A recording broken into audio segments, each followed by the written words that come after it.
Meus amigos, estamos juntos mais uma vez para o nosso estudo em grupo das obras de André Luiz e Chico Xavier. Estamos estudando os Mensageiros e hoje é o capítulo 35, o culto doméstico. Nas primeiras horas da noite, Dona Isabel abandonou a agulha e convidou os filhinhos para o culto doméstico. Notando o interesse que me despertavam as crianças, Aniceto explicou. As meninas são entidades amigas de nosso lar, que vieram para serviço espiritual e resgate necessário na terra.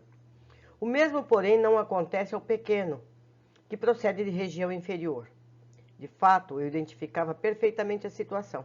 O rapazola não se revestia de substância luminosa e tendia ao convite materno, não como quem se alegra, mas como quem obedece.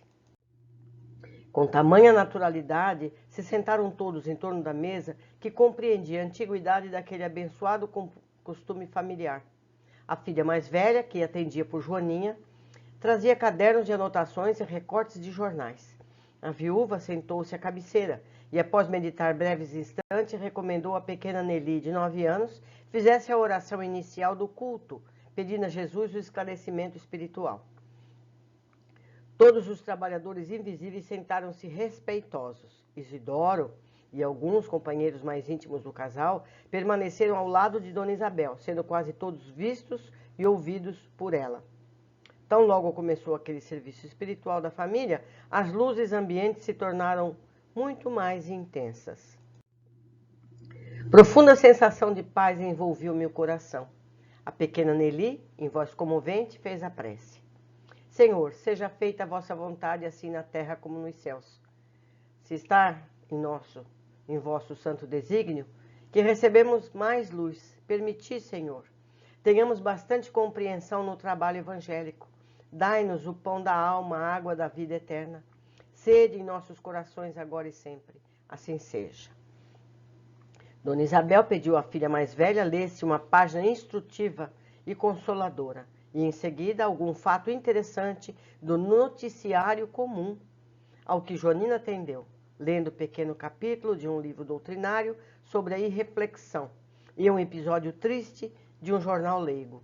A primogênita de Isidoro, que revelava muita doçura e afabilidade, parecia impressionada. Tratava-se de uma jovem de bairro distante, vítima de suicídio doloroso.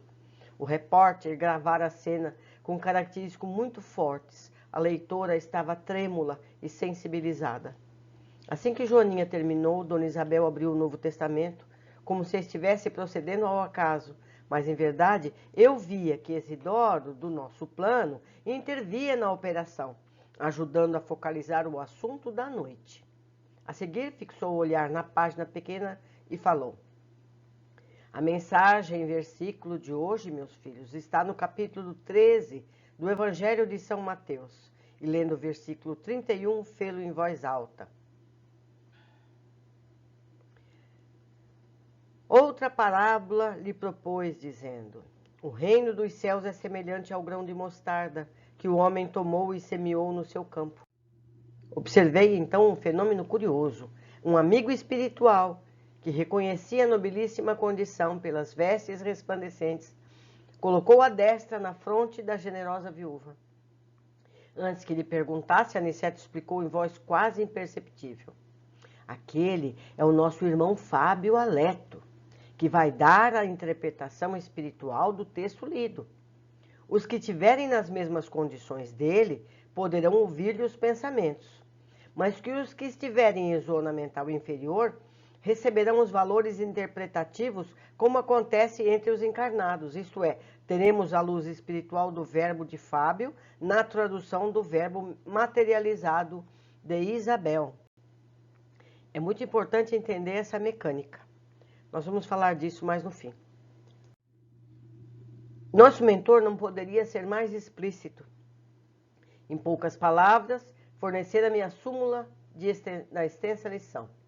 Notei que a viúva de Isidoro entrara em profunda concentração por alguns momentos, como se estivesse absorvendo a luz que a rodeava. Em seguida, revelando extraordinária firmeza no olhar, iniciou o comentário. Lemos hoje, meus filhos, uma página sobre irreflexão e a notícia de um suicídio em tristíssimas circunstâncias. Afirma o jornal que a jovem suicida se matou por excessivo amor. Entretanto, pelo que vimos aprendendo, estamos certos de que ninguém comete erros por amar verdadeiramente. Os que amam, de fato, são cultivadores da vida e nunca espalham a morte. A pobrezinha estava doente, perturbada e refletida. Entregou-se à paixão que confunde o raciocínio e rebaixa o sentimento. E nós sabemos que da paixão ao sofrimento ou à morte não é longa a distância. Lembremos, todavia, essa amiga desconhecida com um pensamento de simpatia fraternal. Que Jesus a proteja nos caminhos novos. Não estamos examinando um ato que o Senhor compete julgar, mas um fato de cuja expressão devemos extrair o ensinamento justo. A mensagem evangélica desta noite assevera, pela palavra do Divino Mestre aos discípulos, que o reino dos céus é também semelhante ao grão de mostarda, que o homem tomou e semeou no seu coração. Devemos ver nesse passo, meus filhos, a lição das coisas mínimas. A esfera carnal onde vivemos está repleta de reflexões de toda sorte. Raras criaturas começam a refletir seriamente na vida e nos deveres antes do leito de morte física. Não devemos fixar o pensamento tão só nessa jovem que se suicidou em condições tão dramáticas, ao nos referirmos aos sentimentos de agora.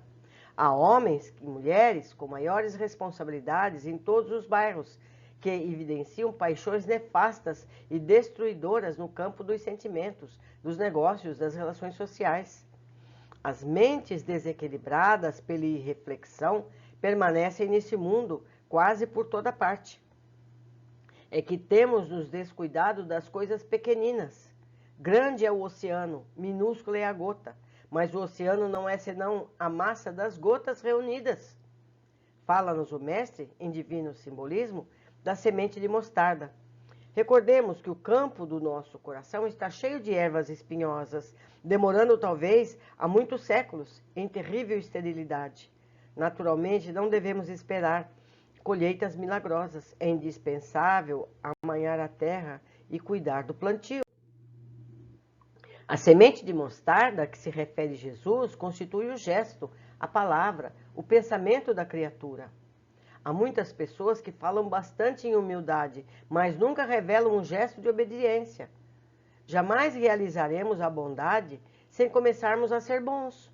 Alguma coisa pequenina há de ser feita antes de edificarmos as grandes coisas. O Senhor ensinou muitas vezes que o reino dos céus está dentro de nós. Ora, é, portanto, em nós mesmos que devemos desenvolver o trabalho máximo de realização divina, sem o que não passaremos de grandes e refletidos.